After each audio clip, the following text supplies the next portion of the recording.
نحمده ونستعينه ونستغفره ونعوذ بالله من شرور أنفسنا ومن سيئات أعمالنا من يهده الله فلا مضل له ومن يضلله فلا هادي له أشهد أن لا إله إلا الله وحده لا شريك له وأشهد أن محمدا عبده ورسوله اللهم صل وسلم على محمد وعلى آله وصحبه أجمعين أما بعد. Muslimin dan muslimat yang dirahmati oleh Allah Subhanahu wa taala sekalian. Alhamdulillah pada hari ini kita dapat bersama-sama berhimpun secara atas talian sekali lagi untuk kita sambung semula perbincangan kita berkaitan dengan kitab Riyadhus Salihin karya Al-Imam An-Nawawi rahimahullah. Saya tak tahu kenapa tiba-tiba mikrofon saya yang saya guna ni tiba-tiba dia terpadam. Tadi dia terpadam sekejap, ni dia terpadam lagi. Saya kena on dan off balik setiap masa. Saya pun tak tahu kenapa. Nanti nak kena tanya orang yang pandai komputer lah. Baik. Kita sambung semula perbincangan kita. Kita insya-Allah hari ini akan bermula masih lagi dalam kitab Sabar. Kitab ataupun bab Sabar, bab kesabaran, dan insya-Allah kita sambung dengan hadis yang ke-18 pada hari ini ataupun 18 dalam bab Sabar dan hadis yang ke-48 di dalam keseluruhan kitab. Kata Al-Imam An-Nawawi rahimahullah, "Ani ibn Mas'ud radhiyallahu anhu qala, lamma kana yawm Hunain, athara Rasulullah sallallahu alaihi wasallam nasan fil qismah, fa'a'ta al-Aqra' ibn Habis 100 min al-ibil, وأعطى عيينة بن حصن مثل ذلك، وأعطى ناسا من أشراف العرب وآثرهم يومئذ في القسمة، فقال رجل والله إن هذه قسمة ما عدل فيها وما أريد فيها وجه الله. فقلت"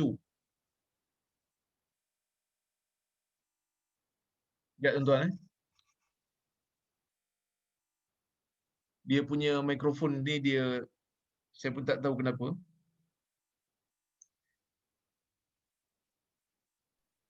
Kita try pakai mikrofon di laptop je. Cuba pakai laptop je. Cabut. Gunakan laptop. Sebenarnya pakai mikrofon ni, Oh, dia lebih jelas. Tapi dekat telinga ni tak dengar. oh tengah tak dengar. Suara saya jelas ke? Jelas, jelas. Alhamdulillah jelas. Baik. Tak apalah, tak payah pakai benda ni. Baik. Faqala rajulun wallahi inna hadhihi qismatun ma udila fiha wa ma urida fiha wajhullah. Faqultu wallahi la ukhbiranna Rasulullah sallallahu alaihi wasallam.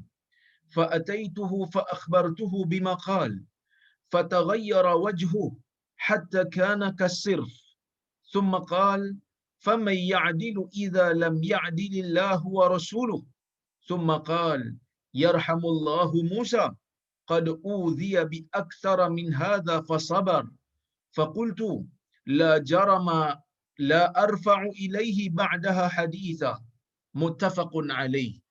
Yang bermaksud daripada Abdullah ibnu Mas'ud.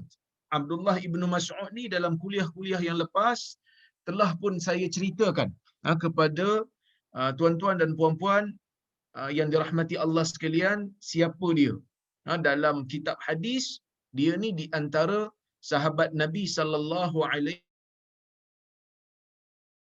wasallam yang banyak meriwayatkan hadis Nabi sallallahu alaihi wasallam. Yang mana kalau kita tengok di dalam kitab-kitab hadis, nama Abdullah bin Mas'ud ni glamour lah. Nama Abdullah bin Mas'ud ni glamour, yang mana dia di antara sahabat Nabi sallallahu alaihi wasallam yang banyak meriwayatkan hadis, kerana dia masuk Islam pun di antara sahabat-sahabat yang mutaqaddimin, sahabat-sahabat yang minas sabiqin, daripada kalangan sahabat yang awal masuk ke dalam Islam.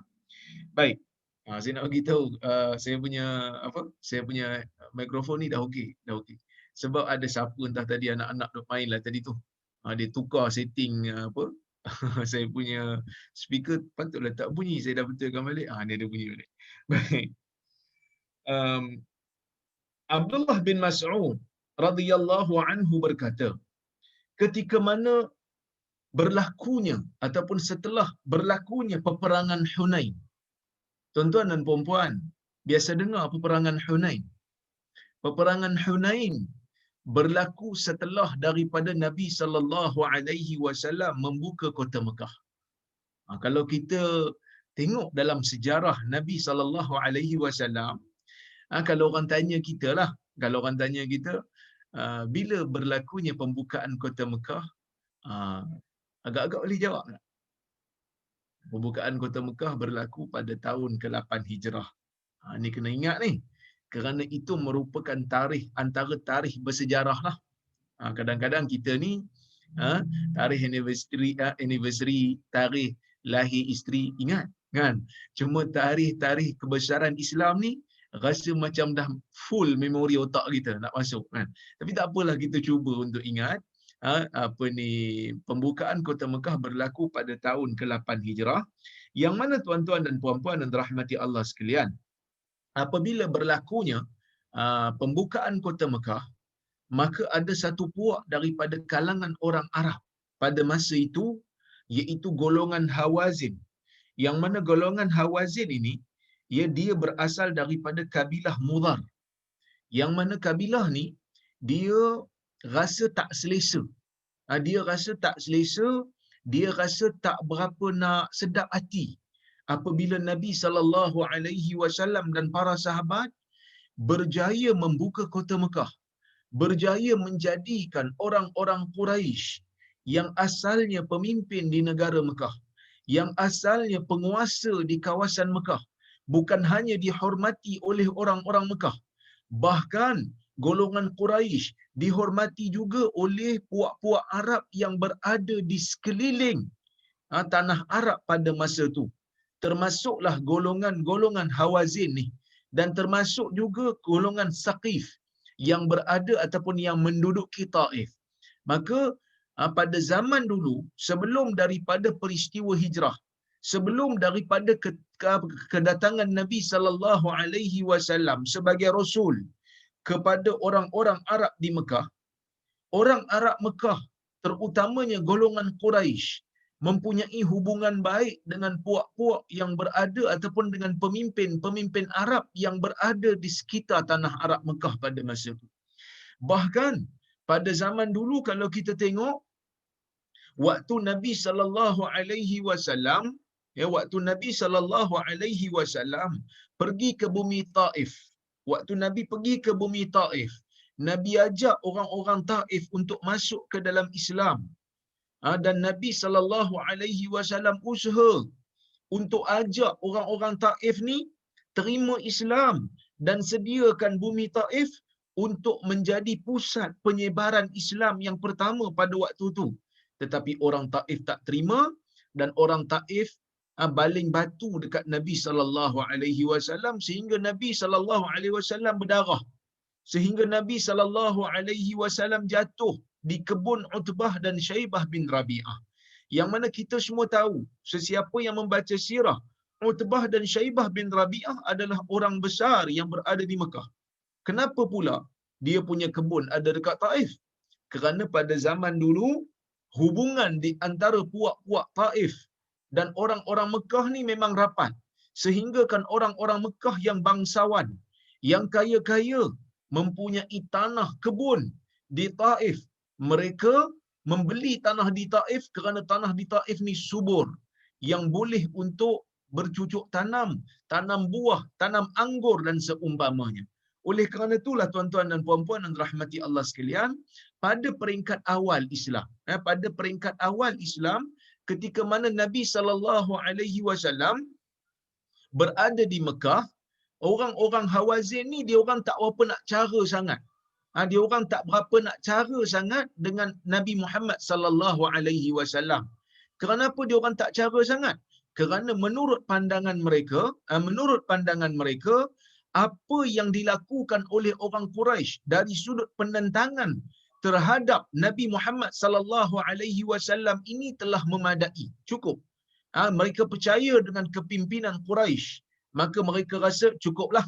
Jadi tak perlulah kita nak lebih-lebih, Tak perlu kita nak pening-pening kepala, orang Quraisy dah buat bagi pihak kita, kita just tunggu saja. Tunggu kekalahan Nabi Muhammad sallallahu alaihi wasallam. Tunggu kekalahan Muhammad ni. Quraisy pasti tahu.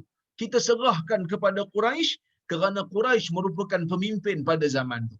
Jadi Quraisy ni tuan-tuan, pengaruh dia besar. Bukan hanya dari sudut ekonomi dia orang kuat, dia orang juga pakar dalam mentadbir Mekah pada masa tu, yang mana Mekah sebelum daripada hijrah, sebelum daripada pembukaan kota Mekah sendiri pun, Mekah merupakan tumpuan orang. Sebab tu Abrahah datang tak puas hati. Dia buat bangunan orang tak datang. Pada masa tu dia bawa gajah nak robohkan Kaabah. Kerana dia tak puas hati, dia dengki. Dia dengki tentang perkembangan ataupun keglamoran, keglamoran, kita panggil keglamoran lah kot, kemasyhuran orang-orang Mekah, bumi Mekah pada masa tu. Jadi dia tak puas hati, dia nak pergi robohkan Kaabah. Maka Allah Subhanahu Wa Taala pelihara Kaabahnya dengan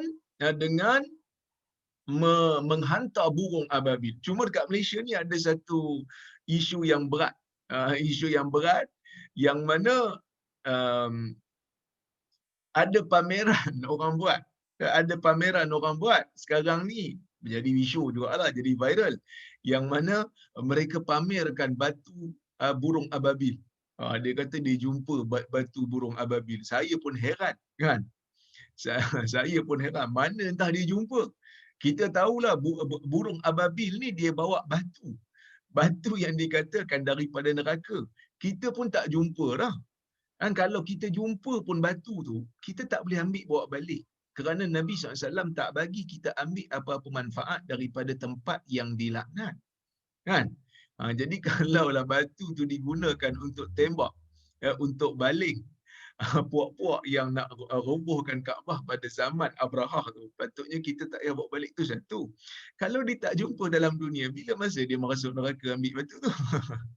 Jadi benda ni jadi isu lah kat Malaysia ni. Dia pun kata mereka ada sijil. Tapi peliknya ejaan Mekah pun salah. Dia eja Mekah dengan ejaan mim ya kaf alif ha. Mana ada orang Arab eja Mekah dengan mim ya? Itu bahasa orang Malaysia bolehlah Mekah. Orang Arab panggil Makkah, mim kata marbutah. Jadi kantoi lah. Jadi kantoi.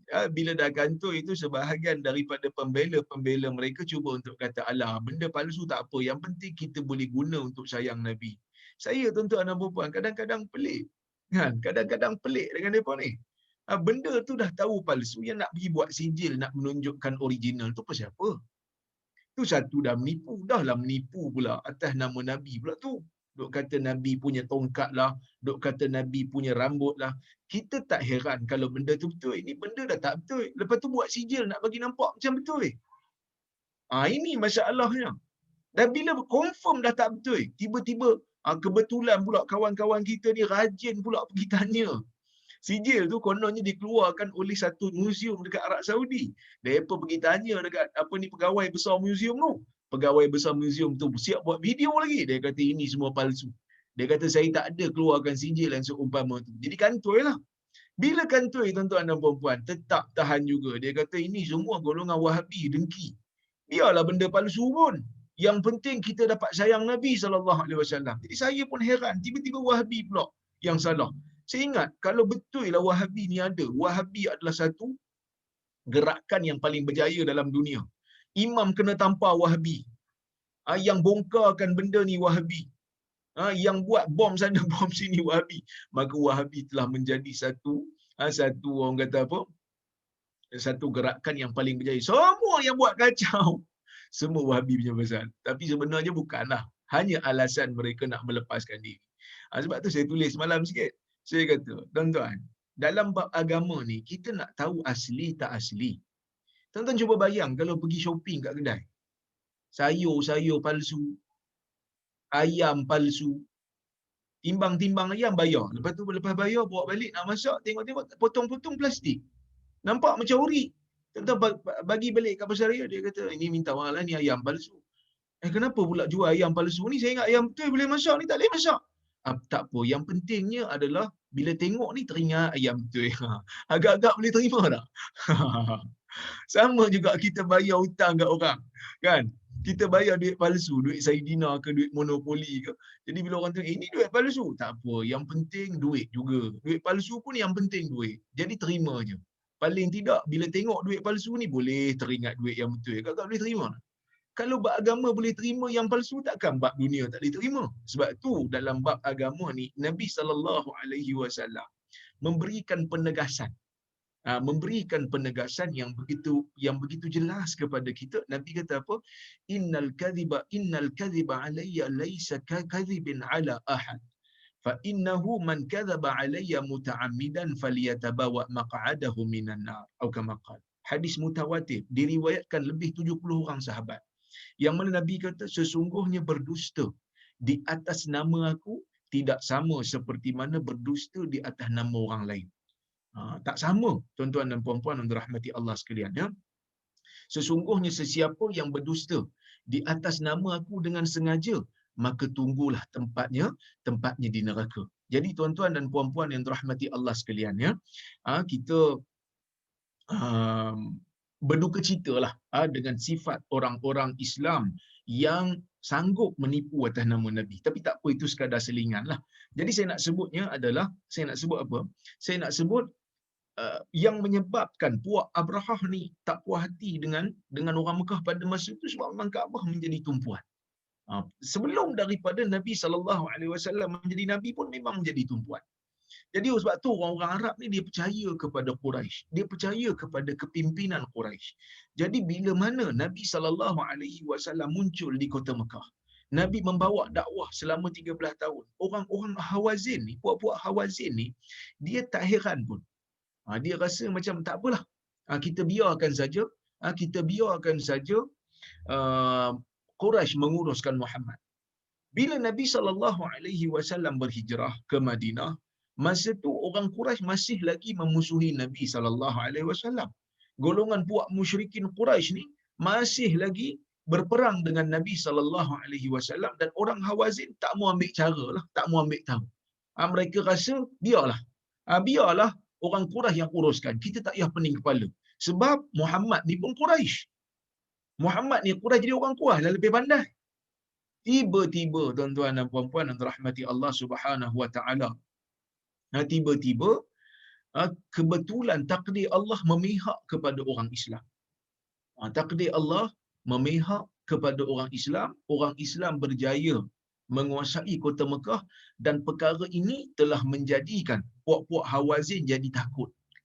Kerana apa? Kerana Quraisy dah tewas, Quraisy dah masuk Islam. Quraisy dah tewas. Maka tuan-tuan dan puan-puan yang dirahmati Allah sekalian, pada masa inilah orang-orang Hawazin ni rasa tidak boleh lagi bergantung harap, bergantung harap kepada orang-orang Quraisy yang telah kalah. Maka tuan-tuan dan puan-puan yang dirahmati Allah sekalian, bila orang-orang Hawazin ni dah rasa kelang kabut, maka mereka cuba untuk menghimpunkan kekuatan. Mereka ajak puak-puak lain daripada kalangan Arab yang ada pada masa itu, iaitu daripada puak Ghatafan juga. Mereka berkumpul diketuai oleh Malik bin Auf pada waktu itu, yang mana bilangan mereka hampir 20,000 disebut dalam kitab-kitab sejarah, nak memerangi Nabi SAW. Maka pada waktu itulah orang-orang Islam menuju ke satu tempat yang bernama Hunain pada 5 hari yang kelima dalam bulan Syawal. Ya, maka orang Islam ni bilangan dia dikirakan sekadar ada 10,000 orang yang berperang bersama dengan Nabi SAW. Maka tuan-tuan dan puan-puan yang dirahmati Allah Subhanahu wa taala sekalian, ini yang berlaku pada peperangan Hunain. Dan dalam perang Hunain ni akhirnya Allah Azza wa Jal memberi kemenangan kepada orang-orang Quraisy, kepada orang-orang Islam, kemenangan yang akhirnya mendapat harta rampasan yang banyak. Jadi kata Abdullah bin Mas'ud, apabila berlakunya perang Hunain, Rasulullah sallallahu alaihi wasallam mendahulukan beberapa orang pada pemberian harta-harta rampasan perang. Maka Nabi SAW memberikan Aqra' bin Habis 100 ekor unta. Nabi memberikan Aqra' bin Habis ni 100 ekor unta, dan Nabi SAW memberikan Uyainah bin Hisin sebanyak itu juga. Yang mana mereka ni adalah golongan yang bukan daripada golongan yang rapat dengan Nabi SAW. Mereka bukan golongan yang rapat pun. Mereka ni baru saja bersama dengan Nabi SAW. Jadi pemberian-pemberian ini, ya, wa aqta nasan min asyrafil Arab, dan Nabi juga memberikan beberapa golongan manusia daripada kalangan bangsawan-bangsawan Arab, wa atharahum yauma idzin fil qismah, dan Nabi mendahulukan mereka dalam pemberian harta rampasan perang. Yang mana pemberian ini sebenarnya telah menjadikan beberapa orang sahabat Nabi rasa pelik. Antara yang pelik adalah antara yang duka cita lah. Macam terasa sikit dengan pemberian Nabi ni adalah puak-puak yang muda daripada kalangan orang-orang Ansar. Yang mana puak-puak Ansar ni, tuan-tuan dan puan-puan dan rahmati Allah sekalian, mereka ada bercakap-cakap sehingga mereka mengatakan, pedang-pedang kami masih lagi menitis darah-darah orang-orang yang menentang Islam. Tiba-tiba Nabi SAW berikan harta rampasan perang ni kepada mereka-mereka yang tak ada terlibat daripada awal pun bersama dengan Nabi SAW. Maka Nabi SAW panggil orang-orang Ansar, Nabi pujuk orang Ansar. Sehingga kan Nabi SAW menyebutkan di dalam sebuah hadis, dalam sebuah riwayat, yang mana kisah ni masyhur dalam kitab-kitab sirah, yang mana Nabi SAW menyebutkan, ama tardaun ayyarji'an nasi bisyati wal ba'ir wa tarji'una ila rihalikum bi rasul wa tarji'una bi Rasulillah sallallahu alaihi wasallam ila rihalikum. Adakah kamu tidak suka? Adakah kamu rasa tak cukup lagi? Adakah kamu tak rasa redha lagi apabila manusia balik ke kampung halaman mereka membawa kambing dan unta, tetapi kamu balik ke negeri kamu membawa Rasulullah sallallahu alaihi wasallam?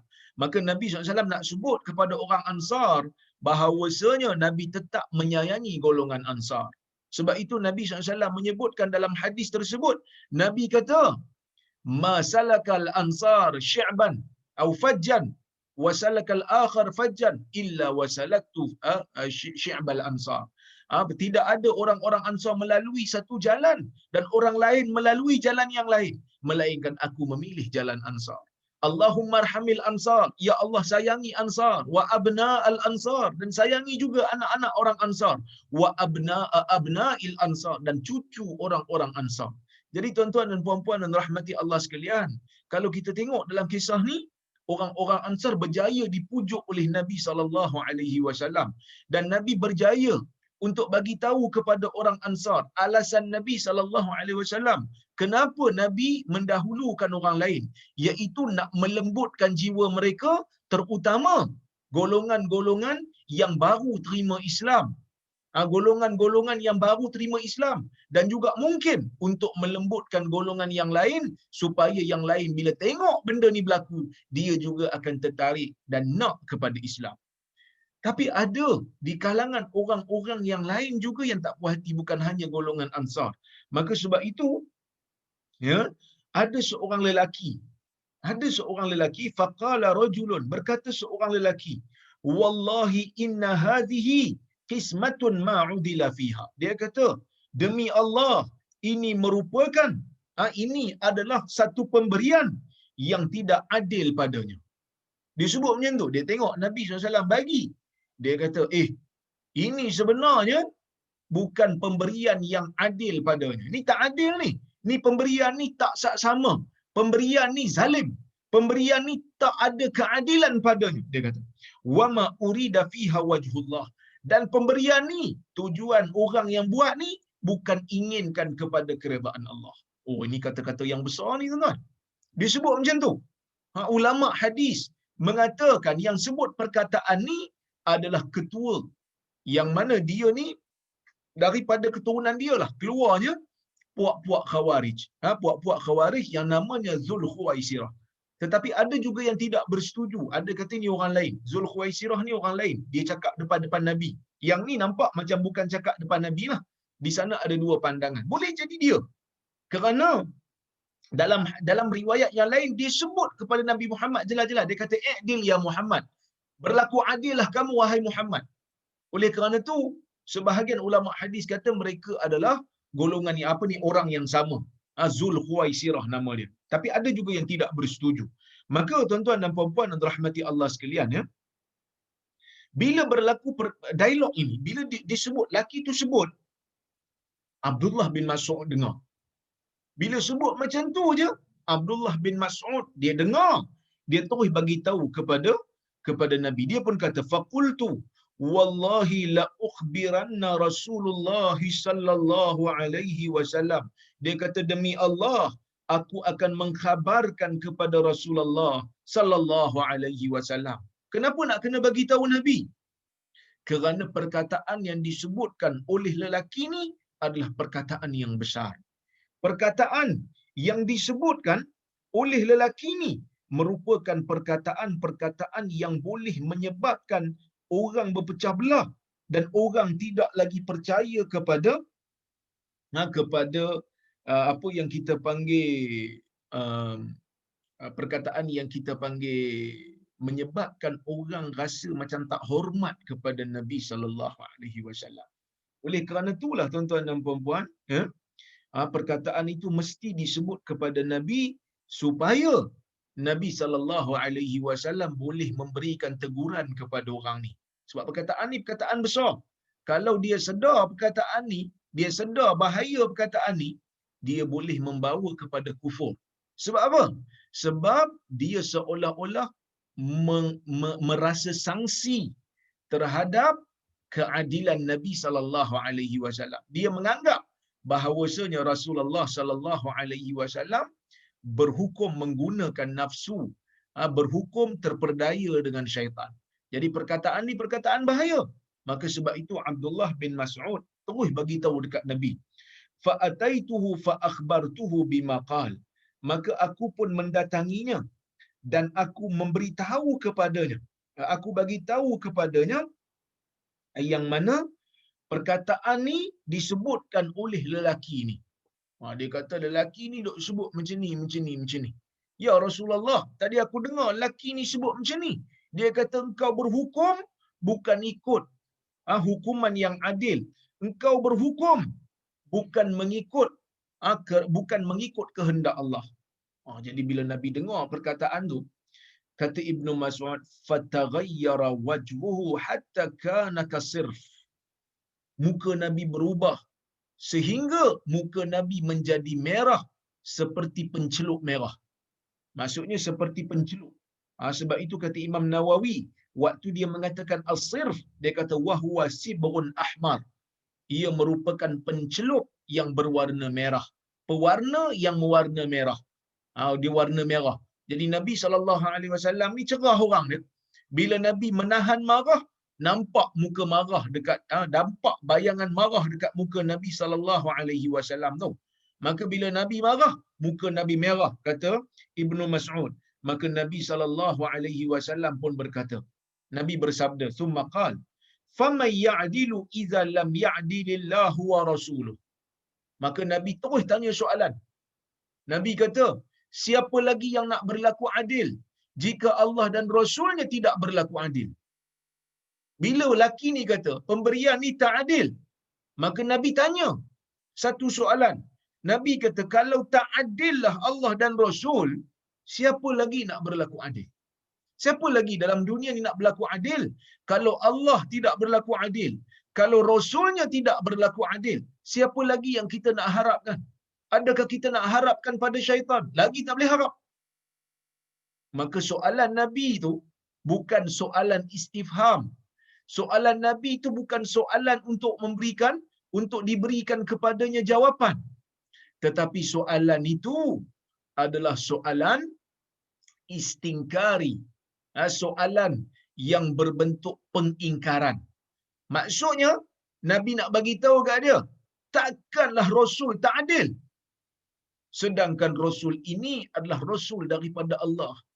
Rasul yang maksum ni, kalau kamu kata tak adil, siapa lagi nak berlaku adil? Maka Nabi daripada ayat ni, menunjukkan kepada kita bahawasanya setiap daripada tindakan Nabi sallallahu alaihi wasallam itu adalah berpandukan kepada wahyu. Tak boleh dan tak wajar bagi kita untuk mengatakan Nabi bila buat sesuatu tak mahu keredaan Allah. Kerana dalam hadis yang lain Nabi sallallahu alaihi wasallam pernah menyebutkan, yang mana dalam hadis yang masyhur Nabi SAW mengatakan, inna a'lamakum billahi wa atqakum lahu ana. Sesungguhnya yang paling bertakwa kepada, inna a'lamakum billah. Sesungguhnya orang yang paling tahu tentang Allah dan orang yang paling bertakwa kepada Allah ini adalah aku. Jadi maksudnya, dalam dunia ni tak ada siapa boleh lawan ketakwaan Nabi. Dalam dunia ni tak ada siapa boleh lawan ilmu Nabi. Jadi kalau dia kata Nabi boleh tak berlaku adil, orang lain lagi lah. Nabi ni orang yang adil. Maka sebab itu Nabi SAW marah dan Nabi murka. Dan hadis ni juga nak bagi tahu kat kita bahawasanya Nabi ni manusia lah. Ada waktu Nabi SAW marah. Ada waktu Nabi SAW lapar. Ada waktu Nabi SAW sakit. Ada waktu Nabi SAW ketawa. Jadi sebab itu kita sebagai orang Islam ni kena hati-hati. Kadang-kadang cinta kepada Nabi sampaikan kita mengangkat Nabi lebih daripada martabat kemanusiaan dia. Tak boleh. Nabi adalah manusia. Cuma Nabi diberikan wahyu. Nabi maksum. Selain daripada tu, Nabi adalah manusia. Maka sebab tu Nabi makan, Nabi tidur, Nabi puasa, ada waktu Nabi tak puasa, Nabi berbuka, ada waktu Nabi tidur, ada waktu Nabi bangun dan seumpamanya. Nak bagi tahu dekat kita tuan-tuan dan puan-puan yang dirahmati Allah sekalian, Nabi kita ni bercirikan dan bersifatkan dengan sifat manusia. Jadi sebab itu ada dakwaan yang pelik tu kan, yang saya cerita awal tadi tu, yang mana mereka kata buat DNA. Baju-baju dan jubah Nabi yang dipamerkan tu dia orang buat masuk dalam lab. Nak buat ujian DNA, dia kata tak keluar DNA tu melainkan dia punya result tu keluar cahaya. Itu pelik juga tu. Kerana kalau Nabi ni manusia, dia mesti ada DNA. Kan? Tapi kalau dia kata keluar cahaya. Jadi bila keluar cahaya tu macam pelik lah. Mungkin spesimen dia ambil tak betul lah tu. Eksperimen gagal. Tapi dia nak cerita tu macam seolah-olah macam nak kata Nabi ni istimewa lah. Tapi sebenarnya kita tak perlukan benda-benda tu tuan-tuan dan puan-puan. Kita tak perlukan pun benda-benda tu. Yang perlunya adalah, Nabi kata apa? Dalam hadis Nabi kata, taraktu fikum amrain. Aku tinggalkan kepada kamu dua perkara. Lan tadillu ma in tamassaktum bihima kitaballah wa sunnata rasulih. Aku tinggalkan kepada kamu dua perkara yang kamu tidak akan sesat selamanya bila kamu berpegang dengannya. Apa dia? Kitab Allah dan sunnah Rasul. Jadi kalau rasa rindu dekat Nabi SAW, buka kitab hadis. Alhamdulillah, kita setiap minggu kita buka kitab hadis. Dan bila kita jumpa nama Nabi, kita akan selawat sallallahu alaihi wasallam. Bila kita lalu nama Nabi, kita akan selawat sallallahu alaihi wasallam. Jadi membaca kitab hadis menjadikan kita rindu kepada Nabi sallallahu alaihi wasallam. Jadi tak padan bagi seseorang itu buang masa, buang keringat, buang penat, buang tenaga hanya semata-mata nak tengok barang palsu daripada Nabi sallallahu alaihi wasallam. Jadi sebab itu kita sebagai umat Islam ni kita rasa sedih. Kerana apa? Kerana benda yang Nabi tinggalkan kita tak nak ambil penting. Benda yang belum pasti daripada Nabi sallallahu alaihi wasallam yang tu yang kita junjung. Kan macam lambang capal. Saya tak ada masalah lah lambang capal tu, kalau sekadar lambang tu sebagai lambang keindahan tak ada masalah. Samsung pun ada lambang. Kan? Kita beli komputer pun ada lambang brand dia. Beli kereta pun ada lambang. Tapi nak kata lambang tu ada berkat, nak kata lambang tu ada pahala, yang ni perlu dalil. Bila kita tengok tak ada dalil yang khusus menanda yang mengatakan Islam ni ada lambang-lambang tertentu, maka tak perlu pakai lambang, tuan-tuan dan puan-puan. Kita bukan macam agama Kristian yang perlu lambang. Kita bukan macam agama Hindu yang perlu lambang. Sebanyak ratusan tahun, ribuan tahun umat Islam ni bila bersama dengan Nabi SAW tak ada lambang. kerana kita bukan nak promote lambang. Tapi ada orang yang mendakwa macam-macam. Bukan semua, tapi ada. Ya? Maka sebab itu, capal ni, lambang capal ni, tidaklah ada hadis yang sahih memperincikan secara detail bentuk dia macam mana. Jadi sebab itu para ulama kata bentuk-bentuk yang dilakarkan oleh pengkaji-pengkaji sejarah pun berbeza-beza. Macam-macam bentuk ada. Dan dia tak ada berkat apa pun. Kalau betul tu capal Nabi yang pernah sentuh kaki Nabi, itu tak apa. Tapi kalau benda tu belum confirm daripada Nabi, dia tak ada keberkatan apa. Apatah lagi lambang. Kan kalau setakat lambang ada berkat, baik lukis lambang Kaabah, lagi confirm bentuk Kaabah. Lukis lambang Kaabah, lepas tu usap-usap, ambil berkat. Kerana lambang Kaabah confirm. Tapi lambang Kaabah pun kita tak pernah mengagung-agungkan dia. Jadi sebab itu kita kena hati-hati. Tapi benda itulah yang kita duk pusing. Benda itulah yang kita duk cari, pergi letak atas kepala. Sedangkan capal ni Nabi SAW suruh pakai di kaki. Maka mereka pun sebarkan hadis-hadis yang tidak sahih. Kononnya Nabi naik ke arash, tak disuruh untuk buka capal. Rekaan terhadap hadis itu disebar-sebarkan seolah-olah macam ia adalah hadis yang sahih. Sedangkan Syekh Al-Laknawi mengatakan kisah yang kononnya Nabi SAW naik ke arash, membawa capalnya, tidak membuka capalnya adalah kisah yang palsu. Jadi sebab itu kena hati-hati tuan-tuan dan puan-puan. Di akhir zaman ni, kita kena hati-hati. Yang mana berpeganglah dengan Quran dan Sunnah. InsyaAllah kita akan selamat.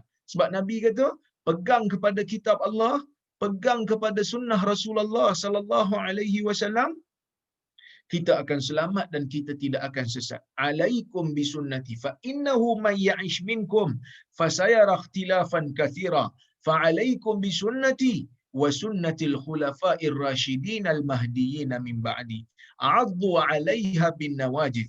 Nanti kalau kamu hidup lama selepas daripada aku tak ada, nanti kata Nabi sallallahu alaihi wasallam dalam hadis riwayat Abu Daud daripada Irbad bin Sariyah, Nabi kata, kalau kamu hidup selepas daripada aku tak ada nanti, kamu akan melihat perselisihan yang banyak. Kamu akan lihat manusia berbantah-bantah.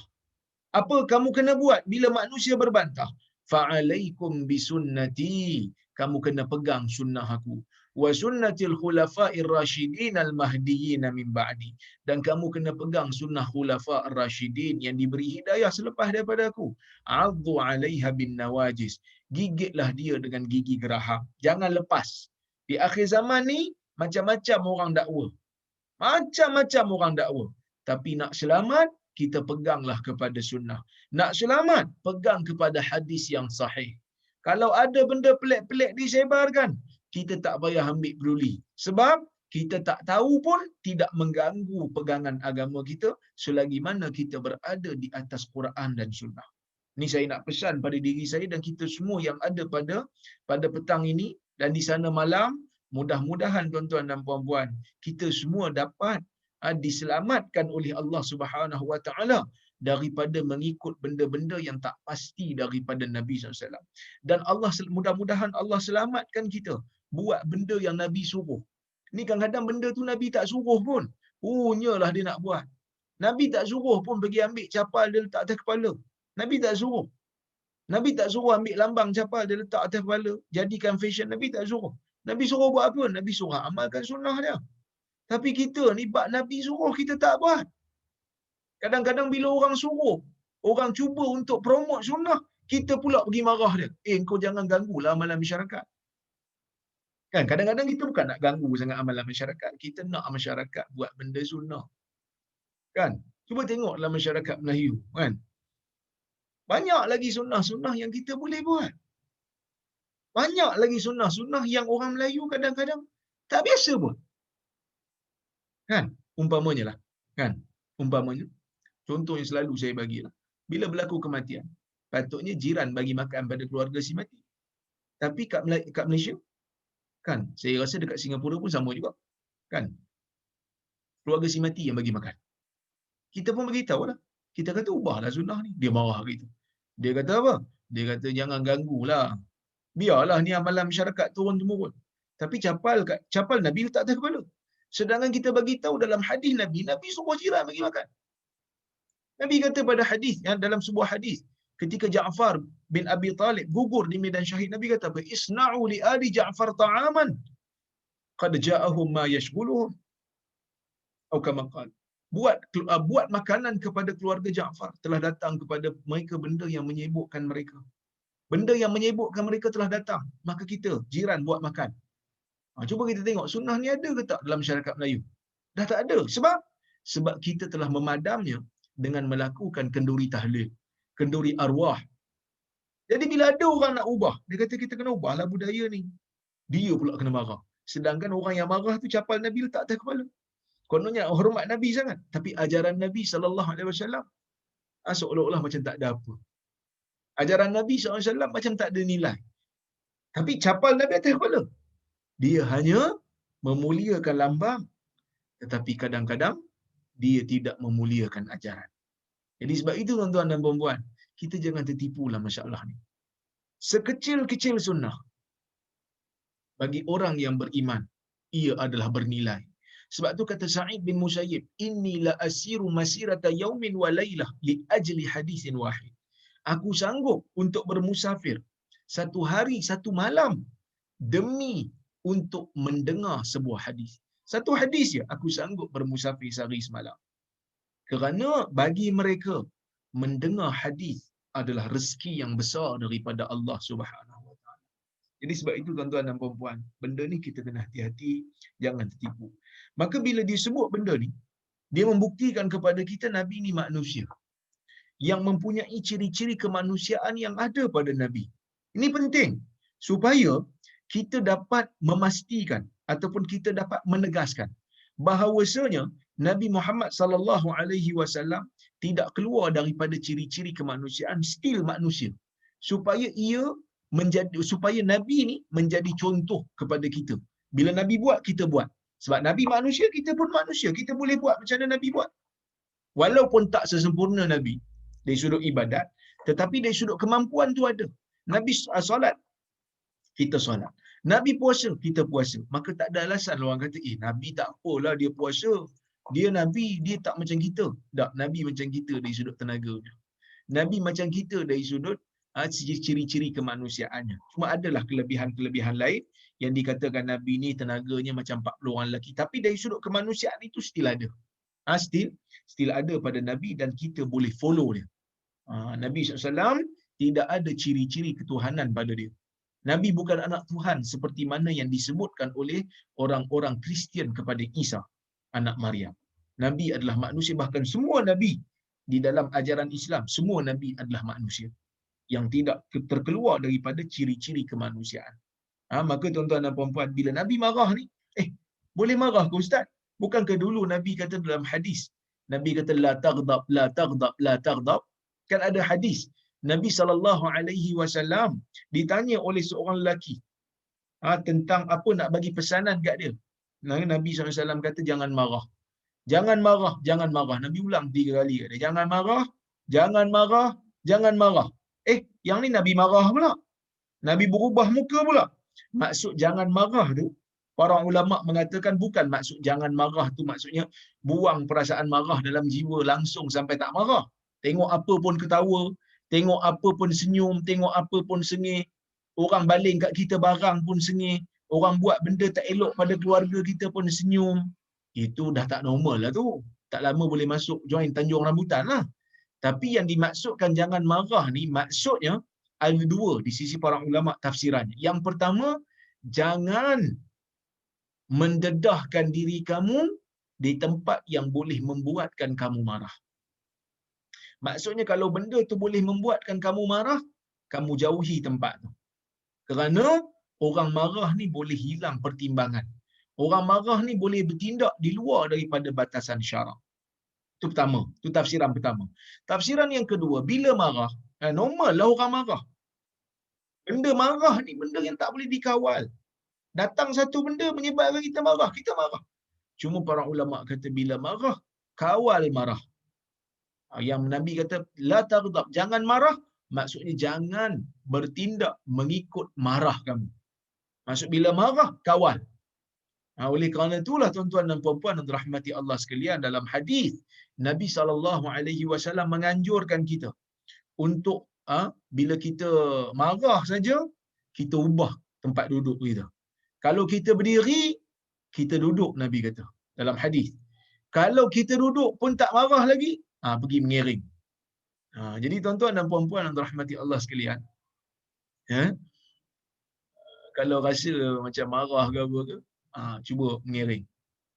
Tengoklah mengiring, pegawai tengok bos dah mengiring je, terbaring je dalam office, bos tengah marah. Keluar. Menunjukkan kita kawal marah. Sebab itu dalam hadis yang lain Nabi SAW menganjurkan untuk diam. Bila marah, diam. Kenapa diam? Kerana diam ni boleh menyebabkan kita mengawal diri. Sebab kalau kita tengah marah, kita tak kawal mulut, mungkin akan keluar perkataan-perkataan yang tidak meredakan agama. Mungkin akan mengeluarkan perkataan-perkataan dosa. Oleh kerana itu, kawal marah kita. Maka Nabi SAW terus menyebutkan. Nabi kata, yarhamullahu Musa. Moga Allah merahmati Musa. Qad udhiya bi aktsara min hadza fasabar. Sesungguhnya Musa telah disakiti, telah diuji. Udhiya ni lebih kepada disakiti. Musa telah disakiti dengan sesuatu yang lebih daripada ini. Maka dia sabar. Maksudnya tuan-tuan dan puan-puan, perkataan yang dikeluarkan oleh lelaki tadi menyakiti Nabi. Perkataan tu perkataan yang menyakiti Nabi. Oleh kerana itulah Syekh Mustafa Al-Bugha ketika menulis syarah kepada Riyadhus Salihin dalam kitab dia Nuzhatul Muttaqin, dia mengatakan lelaki yang cakap ni adalah Zulkhuwaisirah. Lelaki yang memang biadab dengan Nabi. Sebab ada satu riwayat. Ada satu riwayat dalam Sahih Bukhari mengatakan bahawasanya lelaki ini lelaki Ansar. Maka sebab itu ulama berbeza pendapat. Betul ke dia ni Zulkhuwaisirah? Betul ke dia ni Zulkhuwaisirah yang mengucapkan kepada Nabi, wahai Muhammad, berlaku adil lah. Sebab ini perkataan yang hampir sama. Cuma bezanya yang ni dalam hadis ni nampak macam dia tak cakap depan-depan Nabi. Dalam hadis yang sana depan-depan Nabi dia kata, "I'dil ya Muhammad." I'dil dia kata. I'dil, berlaku adil lah wahai Muhammad. Sehingga Nabi kata, "Wailak wa may ya'dil idza lam a'dil." Malang bagi kamu. Siapa lagi nak berlaku adil jika aku tidak berlaku adil? Maka ada perbahasan di kalangan para ulama. Siapa yang bercakap ni? Yang sana ada hadis disebut Zulkhuwaisirah. Yang mana dia tu, tuan-tuan dan puan-puan yang dirahmati Allah sekalian, dia tu memang orang yang biadab dengan Nabi SAW. Maka sebab itu para ulama tidak memasukkan nama dia dalam senarai sahabat Nabi SAW. Sebab apa? Sebab dia adalah golongan munafik yang biadab dengan Nabi SAW, yang tidak meyakini bahawasanya Nabi telah berlaku adil di dalam pembahagian harta rampasan perang. Yang ni ada beza sikit di kalangan ulama. Ada yang kata orang yang sama, ada yang kata tidak. Sebab apa? Sebab dalam Sahih Al-Bukhari ada disebutkan dia ni daripada kalangan orang Ansar. Faqala rajulun minal Ansar. Seorang lelaki daripada kalangan Ansar. Sedangkan Zulkhuwaisirah ni bukan macam Ansar. Dia bukan Ansar. Macam mana nak kata Ansar? Ansar ni Allah Ta'ala puji dalam Quran. Maka Syekh Mustafa Bugha ketika dia menghuraikan siapakah dia ni, dia kata wahadzar rajul. Dia kata Syekh Bugha, wahadzar rajul huwa Zulkhuwaisirah. Lelaki yang bercakap perkataan ni yang mana dia cakap, dia kata hadhihi qismatun ma'udila fiha. Ni pembahagian yang tak adil. Kemudian dia kata wa ma urida biha wajhullah. Dan pembahagian ni bukan nakkan keredaan Allah. Pembahagian ni dilakukan secara tak adil, secara zalim lah maksudnya. Kan? Perkataan ni menyakiti Nabi. Sebab tu Nabi kata, moga Allah merahmati Musa kerana dia disakiti lebih daripada ni. Menunjukkan Nabi pun sakit juga. Perkataan ni menyakitkan Nabi. Maka sebab itu kata Syekh Mustafa Bura, dia kata, wa hadzal rajul huwa Dzul Khuwaisirah. Lelaki ni merupakan Dzul Khuwaisirah. Orang yang sama, dia kata. Wa innama nusiba ilal ansari hilfan awwalaan. Dia disandarkan ataupun nama dia dalam riwayat lain disebut dia ni daripada Ansar hanya sekadar perjanjian. Kerana orang Arab zaman dulu dia suka berjanji. Dia berjanjilah walaupun dia bukan daripada kabilah tu, dia kata aku berjanji aku nak tolong kabilah kamu pun tolong aku. Maka dia terus dinisbahkan pada kabilah tu.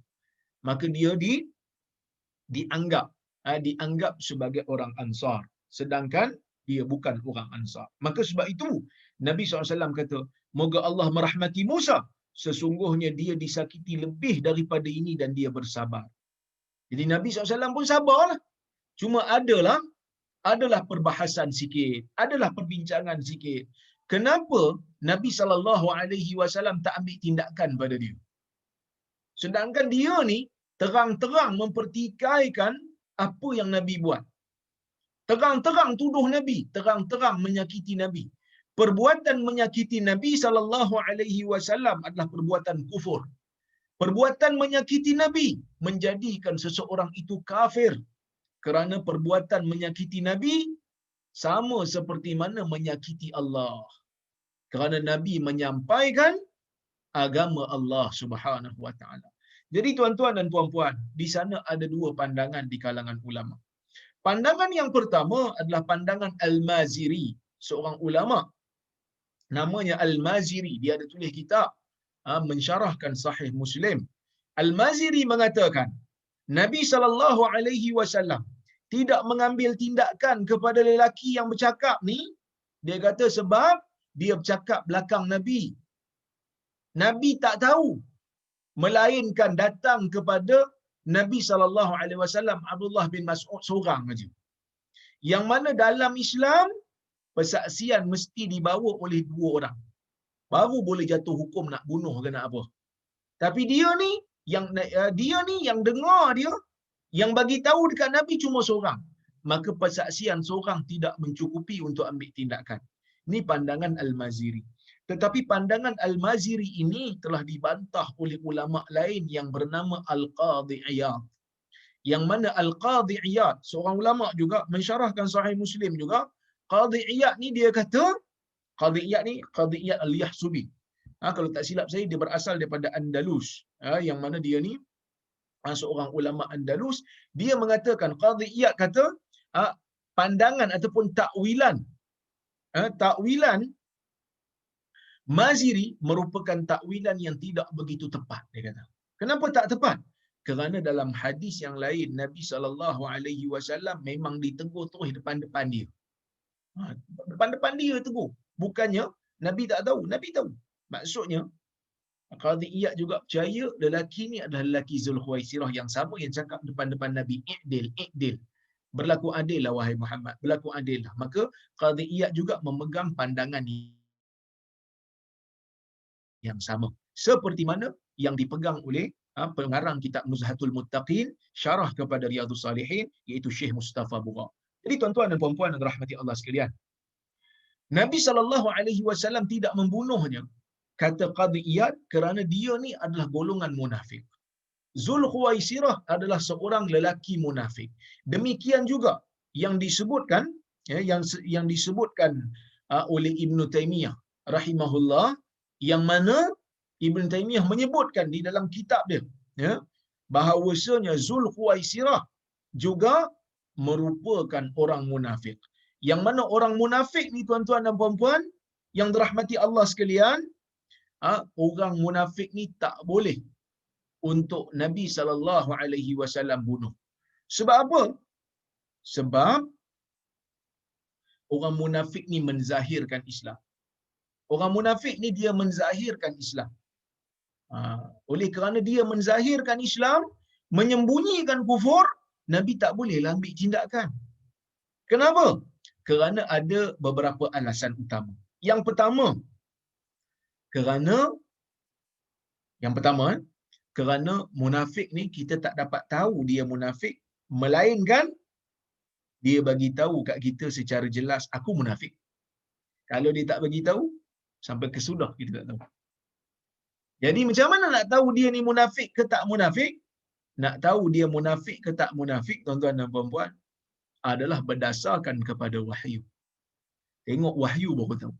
Nabi SAW tahu nama-nama orang munafik ni pun sebab Allah bagi tahu Nabi.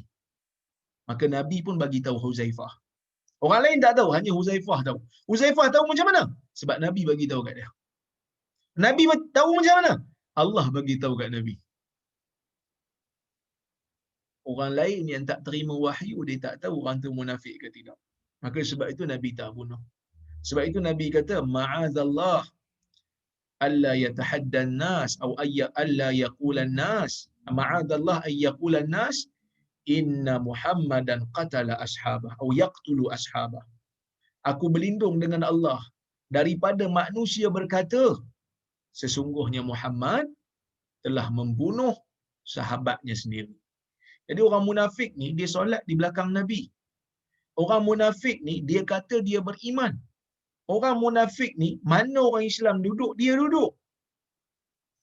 Orang di luar daripada Madinah bila tengok orang munafik, mereka tak terima wahyu. Mereka tak tahu apa yang ada dalam jiwa orang munafik. Dia orang claim, dia orang assume bahawasanya orang munafik ni sahabat Nabi. Kalau Nabi bunuh dia orang dengan wahyu yang Nabi dapat, sedangkan wahyu itu tidak dapat dibuktikan oleh orang lain dari sudut kebenarannya kerana benda itu melibatkan jiwa, melibatkan jantung hati, maka orang akan kata Muhammad bunuh sahabat dia. Dan ini tidak bagus untuk dakwah Islam pada masa itu. Orang akan kata, hang tengok, hang nak masuk Islam lagi ke? Hang nak masuk Islam lagi ke? Orang yang solat di belakang Muhammad pun dia bunuh. Takkan hang nak masuk Islam lagi? Maka Nabi SAW tak jadi bunuh. Itu yang pertamalah. Yang kedua, tuan-tuan dan puan-puan yang dirahmati Allah sekalian, Nabi tak nak apa saja tindakan Nabi dalam membunuh orang munafik ini menjadi satu hukum bagi pemerintah yang mana mereka akan gunakan alasan untuk membunuh musuh politik mereka disebabkan alasannya Nabi pembunuh orang munafik, jadi aku bunuh dia. Sebab apa? Sebab dia munafik. Mana kau tahu dia munafik? Aku tahulah semalam aku mimpi. Maka akhirnya hukuman munafik ni akan menjadi mainan pemerintah dalam nak membenamkan musuh-musuh politik dia. Jadi bahaya tuan-tuan dan puan-puan. Maka sebab itu Nabi tak guna peruntukan pembunuhan orang munafik ni. Dan bila Nabi, tuan-tuan, bila Nabi tak bunuh orang munafik, ia menjadi satu, orang kata apa, satu polisi bagi kita bahawasanya kita tak tahu apa yang ada dalam jiwa orang. Selagi mana dia tak bagi tahu kita, kita tak ada ruang untuk kita belah dada dia. Dia kata dia beriman, maka dia beriman. Kita percaya cakap dia.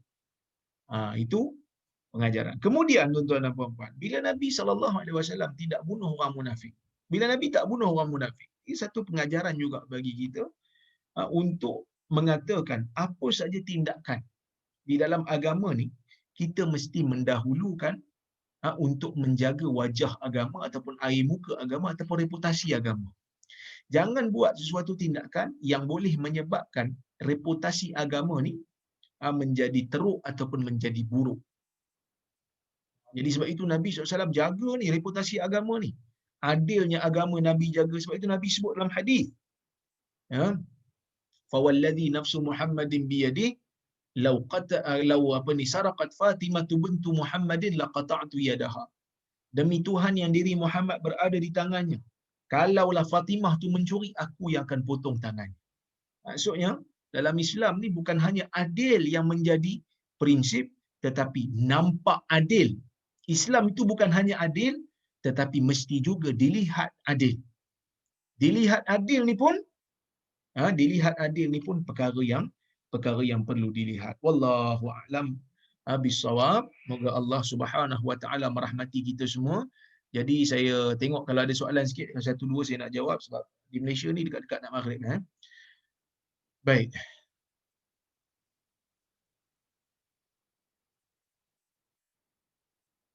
Assalamualaikum Ustaz. Waalaikumsalam. Abu Haris Ustaz. Ustaz, kitab Ihya Ulumuddin. Ya. para ulama hadis mengatakan di dalam ini terdapat hadis dhaif dan lemah. Ya. Tetapi para pendakwah sekarang berkata, takkan 10 kebaikan yang dilakukan, takkan kerana satu kesalahan kita ketepikannya dan niat menolak hadis iya Ulumuddin. Boleh tak jelaskan? Okey, tuan-tuan, kitab Ihya Ulumuddin ya, merupakan kitab yang ditulis oleh Abu Hamid Al-Ghazali ya. Yang mana kitab Ihya Ulumuddin ni ditulis oleh Al-Imam Al-Ghazali seolah-olah sebagai satu isyarat kepada umat pada waktu tu, yang mana mereka mungkin pada waktu tu sangat-sangat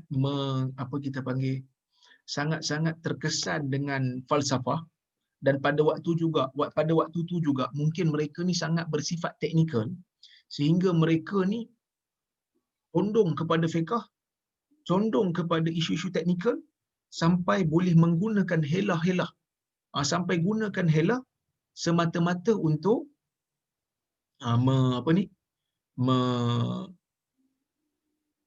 membenarkan benda yang dilarang dalam agama pun dibuat atas nama agama. Jadi itu tujuan Imam Ghazali. Sebab tu dia letakkan tajuk kitab dia tu Ihya Ulumuddin, menghidupkan ilmu-ilmu agama. Maksudnya ilmu agama ni tak hanya berpada dengan hukum halal haram. Ilmu agama ni perlu ada jiwa. Yang mana jiwa ni lah yang mengamalkan halal dan haram tu. Kerana ada je helah yang dibuat untuk melepaskan diri daripada hukum hakam, dan helah-helah tu ada pada pandangan ulama sendiri. Jadi benda-benda ni berlaku pada zaman tu. Oleh kerana itulah, tuan-tuan dan puan-puan yang dirahmati Allah sekalian,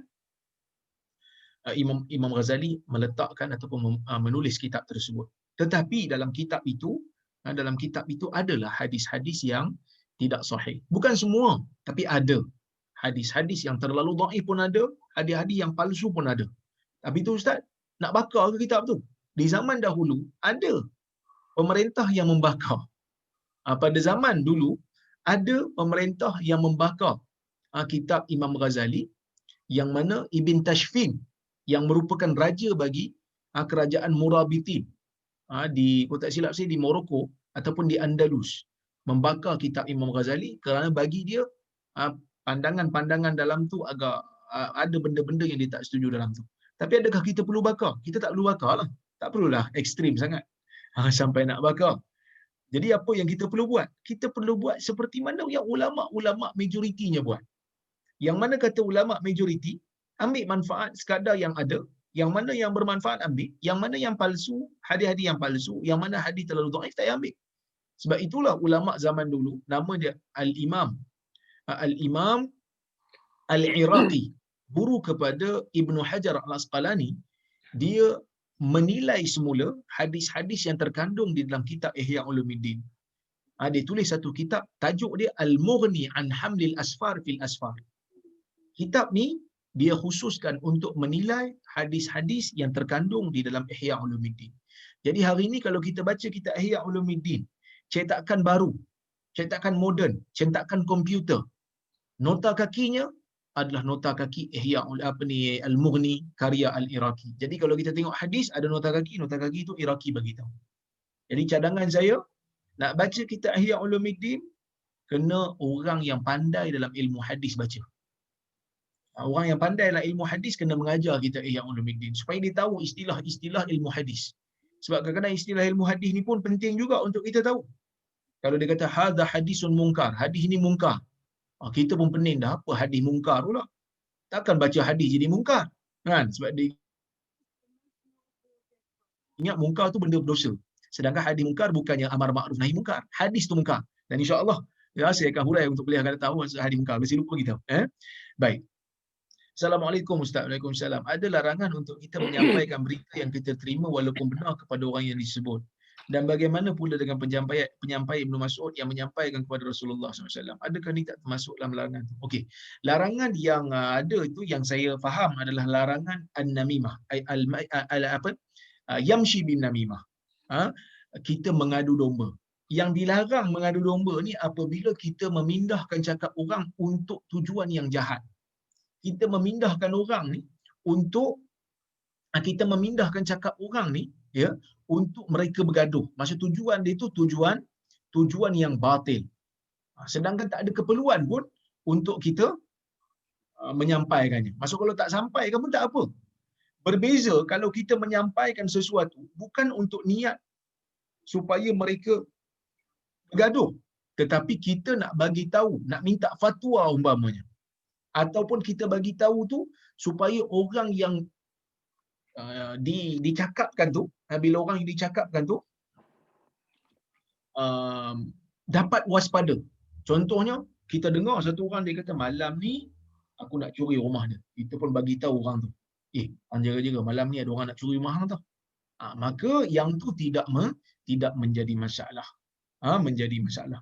Oleh kerana tu tuan-tuan dan puan-puan yang dirahmati Allah sekalian, kita kena bezakan di antara namimah ataupun mengadu domba yang dibenarkan, yang tak dibenarkan, yang diharamkan, dan mengadu domba dan memindah cakap untuk tujuan yang baik.